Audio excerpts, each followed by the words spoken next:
গরম গরম ভাতে কচু পাতা চিংড়ির ভাপার রেসিপি যা সুন্দর খেতে লাগে, একবার খেলেই সেই স্বাদ বুঝবেন। কিভাবে বানাবেন? প্রথমেই দুধমান কচু পাতাগুলো ভালো করে ধুয়ে নিতে হবে। ভালো করে ধোয়া হয়ে গেলে কুচি কুচি করে কেটে সেদ্ধ করতে হবে। কুচি কুচি করে কাটা হয়ে গেলে আমি কড়াইতে জল দিয়ে কচু পাতাগুলো দিয়ে সেদ্ধ বসাবো। আর 1 চামচ চিনি দিয়ে দিচ্ছি, যাতে সেদ্ধর পর কচু পাতার রঙটা ঠিক থাকে।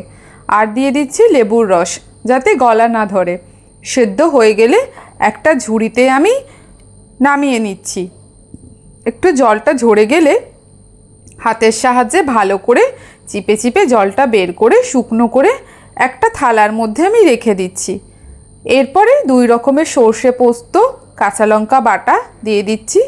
কুড়িয়ে রাখা নারকেল শুকনো অবস্থায় জল না ছাড়া বেটে রেখেছিলাম, সেটা দিয়ে দিচ্ছি। চিংড়ি মাছগুলোকে খোসা ছাড়িয়ে নুন হলুদ মাখিয়ে কিছুক্ষণ রেখেছিলাম, সেটাও দিয়ে দিলাম। হলুদ, নুন সবগুলো দিয়ে ভালো করে হাতের সাহায্যে মিশিয়ে নিচ্ছি। তো ভালো করে মেশানো হয়ে গেলে আমি দিয়ে দেব সর্ষের তেল। সর্ষের তেলটা দিয়ে আরও কিছুক্ষণ ভালো করে মেখে নিতে হবে। ভালো করে মাখা হয়ে গেলে একটা টিফিন কৌটোয় ভরবো। টিফিন কৌটোয় পুরো মাখাটা ভরে দিলাম। ভরা হয়ে গেলে ওপর থেকে কাঁচা লঙ্কা সাজিয়ে একটু সর্ষের তেল ছড়িয়ে টিফিন কৌটোর ঢাকা বন্ধ করে একটা কড়াইতে স্ট্যান্ড বসিয়ে জল দিয়ে কিছুক্ষণ ফুটাতে হবে। 20 থেকে 25 মিনিট ফোটাবেন, তাতেই চলবে। দেখুন, এরকম কচুর শাক চিংড়ি ভাপা রাঁধবেন নাকি বাড়িতে?